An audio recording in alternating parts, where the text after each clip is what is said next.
दोस्तों नमस्कार। आप देख रहे हैं इंडिका कोचिंग सेंटर और आज हम जो है राजधानी के बारे में बताएंगे। अब राजधानी कहने का मतलब है कि कहेंगे कि ये कौन सी नई बात है कि राजधानी के बारे में बताएंगे। तो देखिए, राजधानी से मतलब ये है कि आप लोगों के एग्जाम में क्या होता है कि हर बार एक क्वेश्चन पूछ दिया जाता है कि ये राजधानी इसके समय में कहाँ थी, उसके समय में राजधानी कहाँ थी। ये बार बार यहाँ से एक न एक प्रश्न जो है पूछ दिया जाता है। तो इस वीडियो में मैं जब से साम्राज्य या राज्य की शुरुआत हुई और वहाँ से राजधानी का कैसे डेवलपमेंट हुआ और वर्तमान में भारत की राजधानी क्या है, उन सब को जड़ से आपको आज समझाएंगे। तो चलिए आप हमारे साथ बने रहिए। देखिए, भारत जो था सबसे पहले क्या था कि कबीलाई क्षेत्रों में बटा हुआ था, यानी छोटे छोटे जनजाति कबीलों में टुकड़ों में बटा हुआ था। उस समय राज्य नाम की कोई अवधारणा नहीं थी। लेकिन जब 16 महाजनपद के काल आए और 16 महाजनपद के बाद जब मगध साम्राज्य यानी साम्राज्य शब्द का जब उद्भव हुआ और पहला साम्राज्य बनता है कौन, मगध, और वहीं से जो है राजधानी की बात हम करेंगे, क्योंकि 16 महाजनपदों की राजधानियां थी, छोटी छोटी राजधानियां थी और ये उन क्षेत्रों में थे, तो हम उनकी चर्चा अलग करेंगे। लेकिन जहां से साम्राज्य की शुरुआत या राज्य की अवधारणा आती है, अब वहीं से राजधानी जो है कैसे आई, कहां से कैसे आगे बढ़ी, इस पे हम चलते हैं। तो चलिए देखते हैं सबसे पहले कि सबसे पहली राजधानी बनी वो कहां बनी, ग्रीब्रज। कौन सी बनी, ग्रीब्रज। और ग्रीब्रज जो है ये राजगृह में, राजगृह कहाँ है, राजगृह जो है यानी बिहार में, और बिहार में जो है इसको बनाने का श्रेय जाता है किसको, बिंबिसार को, यानी राजगृह। राजगृह और इसे बनाने का श्रेय किसको जाता है, बिंबिसार। बिंबिसार। और बिंबिसार किस वंश का शासक है, यह है हर्यक वंश का, यह है हर्यक वंश का शासक है। और इसने ही राजधानी बनाया सबसे पहली अपनी, कहां पे बनाता है, ग्रीब्रज में। ठीक, अब ग्रीब्रज से राजधानी गई पाटलिपुत्र। कहां पे, पाटलिपुत्र। और इसका जो उत्तराधिकारी बना अजातशत्रु, और अजातशत्रु का उत्तराधिकारी आया उदयन, और उदयन जो है लेकर के गया राजधानी को कहां पे, पाटलिपुत्र पे। ठीक, तो अब ये समझ गए आप। अब देखिए कि पाटलिपुत्र से राजधानी कहां जाती है, तो पाटलिपुत्र से राजधानी गई वैशाली, और वैशाली ले जाने का श्रेय किसको जाता है, शिशुनाग वंश का संस्थापक जो है ये शिशुनाग है, शिशुनाग। तो शिशुनाग के समय में राजधानी कहां चली गई, ये चली गई आपकी वैशाली। ठीक, अब शिशुनाग का उत्तराधिकारी था कालाशोक। क्या नाम है, कालाशोक। और कालाशोक जो है पुनः राजधानी को पाटलिपुत्र से लेकर, वैशाली से लेकर के कहां पे चला आया, पाटलिपुत्र में। ठीक, अब देखिए कि ये राजधानी पाटलिपुत्र में बनी रही। मौर्यों के समय में राजधानी पाटलिपुत्र रही, गुप्तों के समय में राजधानी जो है पाटलिपुत्र बनी रही। लेकिन गुप्तोत्तर काल में संक्रमण काल आया और गुप्त राज्य जो है बिखर गया। अब ऐसी स्थिति में क्या हुआ कि जब संक्रमण का काल आया तो राजधानी यहां से क्या हुई कि बिखरी, और यहां पर एक साम्राज्य जो है उभर करके आया जिसे हर्ष ने स्थापित किया। तो हर्ष के समय में राजधानी कहां थी, तो हर्ष की राजधानी थी थानेश्वर। किसकी, हर्ष के समय में राजधानी थी थानेश्वर, क्योंकि इसके पहले जो था यह साम्राज्य पूरी तरह से छोटे छोटे, जैसे पहले था उसी तरह से छोटे छोटे क्षेत्रों में बिखर गया था, यानी केंद्रीकरण नहीं था। तो केंद्रीकरण का पूरा प्रयास किया हर्ष, और हर्ष के समय में राजधानी आई कहां पे, थानेश्वर। अब क्या हुआ कि हर्ष की एक बहन थी, और हर्ष की बहन जो थी ये कनौज पे शासन कर रही थी, यानी इसका जो पति था गृहवर्मन यहाँ पे ये शासन कर रहा था। लेकिन यहाँ पे हुआ क्या कि इसके पति को युद्ध में मार दिया गया, ये मारा गया।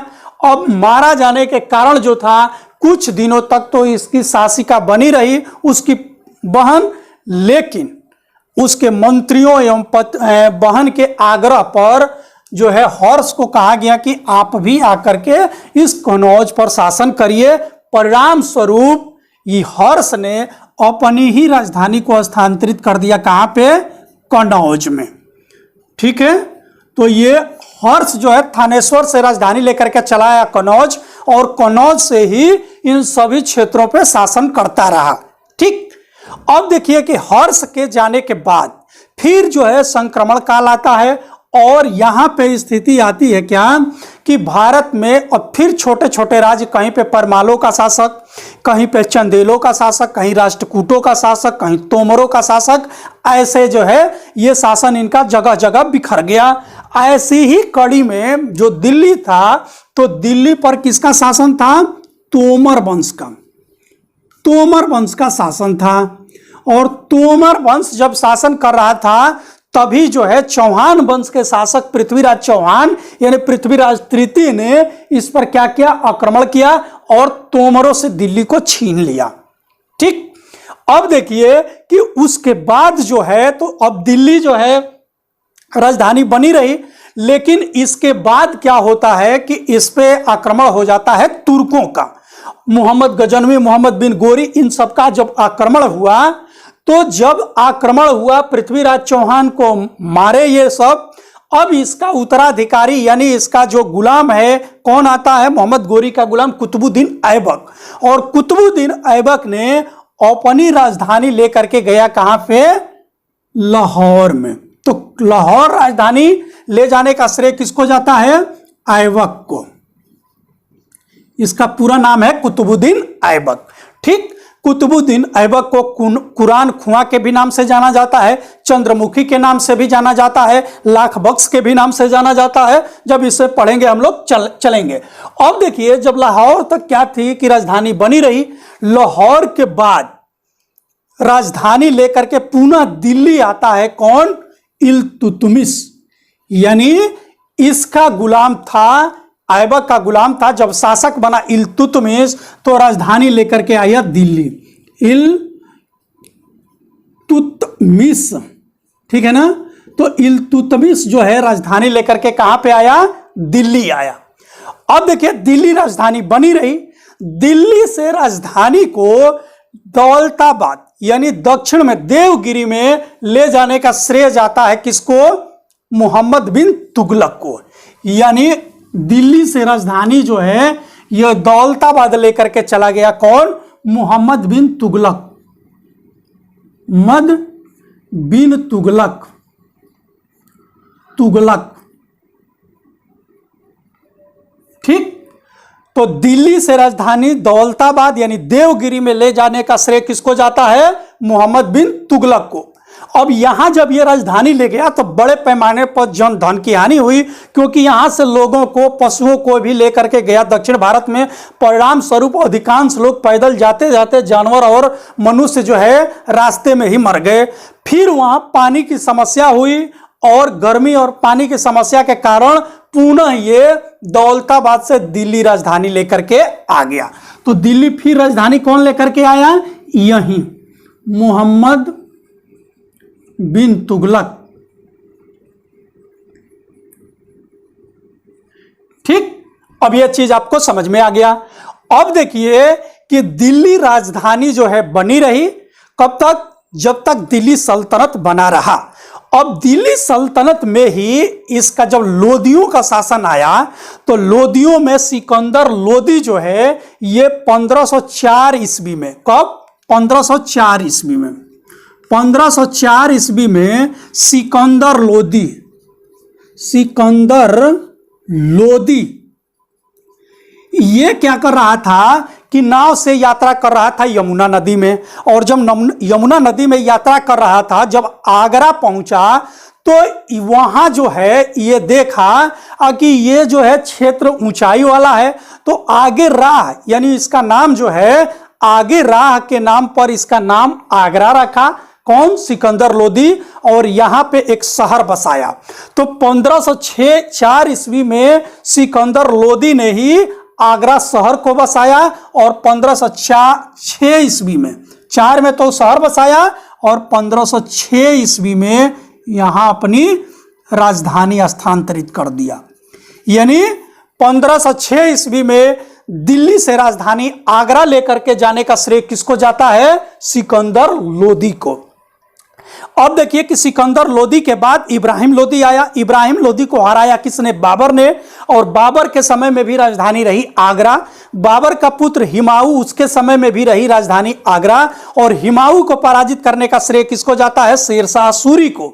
शेरशाह सूरी ने इसे पराजित किया, आगरा में अपना राज्याभिषेक कराया और उसके बाद जो है कुछ दिन तक शासन किया शेरशाह सूरी। कहां पे?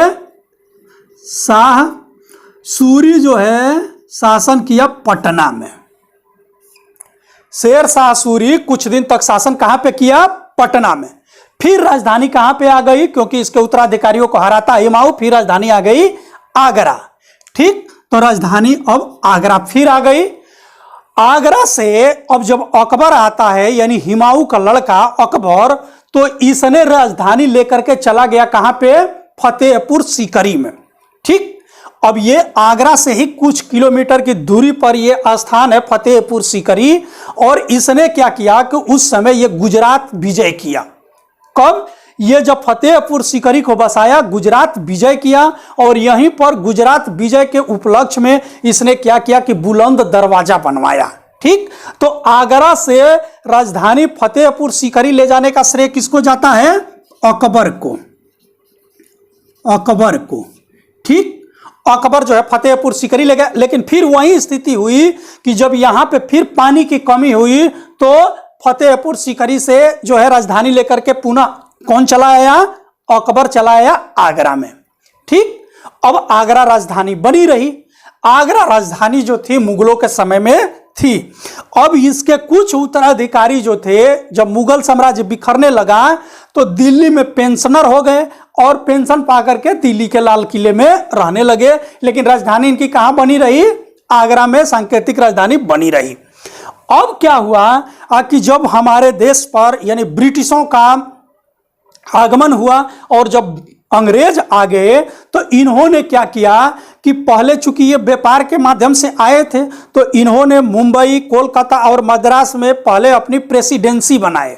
प्रेसिडेंसी का मतलब ये होता है कि ये चूंकि व्यापार करने के लिए आए थे और व्यापार करने के लिए अपनी कोठियां बनाए कि वहीं अपना सामान यानी चारों तरफ से ये व्यापार करके लेकर के जाएंगे और वहां पे रखेंगे इकट्ठा करके और वहां से नाव से लेकर के ये अपने देश जाते थे। तो ये 3 जगह अपनी कोठियां बनाए थे। कहां कहां पे? तो बंबई में, मद्रास में और कोलकाता में। बाद में क्या हुआ कि जब वारेन हेस्टिंग के समय में इन तीनों प्रेसिडेंसियों को उसके अधीन कर दिया गया। किसके? वारेन हेस्टिंग के समय में। और इस प्रकार से राजधानी इन सब की हो गई कहां पे? कोलकाता। तो अंग्रेजों के समय में राजधानी कहां हो गई? कोलकाता। क्योंकि अंग्रेज भी भारत को एक सूत्र में बांधे। तो अंग्रेजों के समय में क्या हो गई? राजधानी कोलकाता हो गई। अब देखिए कि कोलकाता से राजधानी अंग्रेजों के समय में ही 1912 ईस्वी में, कब? 1912 ईस्वी में लॉर्ड हार्डिंग के समय में, किसके समय में? हार्डिंग के समय में राजधानी कहां आ गई? दिल्ली। जब दिल्ली राजधानी आई तो दिल्ली में जब पहली बार ये राजधानी आई तो ये राजधानी कहां पे थी? पुरानी दिल्ली में। और जो वायसराय था ये बैठता कहां पे था? तो जो दिल्ली विश्वविद्यालय का कुलपति ऑफिस है उसी में ये वायसराय बैठता था। ठीक है ना? तो आप ये देखेंगे कि जो वर्तमान में दिल्ली विधानसभा का जो सचिवालय है वहीं इनका सचिवालय हुआ करता था। और जो कुलपति ऑफिस है यानी दिल्ली विश्वविद्यालय का जो कुलपति ऑफिस है यहीं पर जो है वायसराय बैठा करता था। तो पुरानी दिल्ली में इनकी राजधानी बनी। पुरानी दिल्ली के बाद चूंकि यहाँ पे जगह कम होने लगी और चूंकि इनका साम्राज्य बड़ा हो गया था इसलिए 1927 ईस्वी में लुटियंस ने नई दिल्ली का क्या किया? निर्माण किया। किसने? लुटियंस। लुटियंस जो था ये नई दिल्ली का, आप जो देख रहे हैं संसद भवन हो, राष्ट्रपति भवन हो, राष्ट्रपति भवन में बाद में क्या कौन रहता था? वायसराय रहता था। यानी इस कुलपति भवन से निकल करके कहां पे गया? राष्ट्रपति भवन में। तो यहां पे चला गया लुटियंस। कहां पे? लुटियंस। और ये लुटियंस ही बनाया था किसको? नई दिल्ली को। और नई दिल्ली में राजधानी चली गई कहां पे? पुरानी दिल्ली से राजधानी चली गई नई दिल्ली में। और वर्तमान में जो है हमारी राजधानी कहां है? भारत की राजधानी नई दिल्ली। तो आपने जो भारत की राजधानी थी कब, कहां से, किसके समय में कहां गई, ये सारी चीजें जो है हमने आपको क्लियर करा दिया। आशा है कि अब राजधानी से प्रश्न यदि आपको आएगा कि कहां पे किसने राजधानी कौन ले गया, तो आप इस प्रश्न को गलत नहीं करेंगे। तो यदि यह वीडियो अच्छी लगी हो तो वीडियो को लाइक कर दीजिएगा, चैनल पे नए हैं तो सब्सक्राइब कर लीजिएगा, और हाँ, बेल आइकन जरूर प्रेस कीजिएगा, जिससे कि जब भी मैं कोई नई वीडियो डालूं तो उसका नोटिफिकेशन आपको तुरंत मिल जाए। धन्यवाद।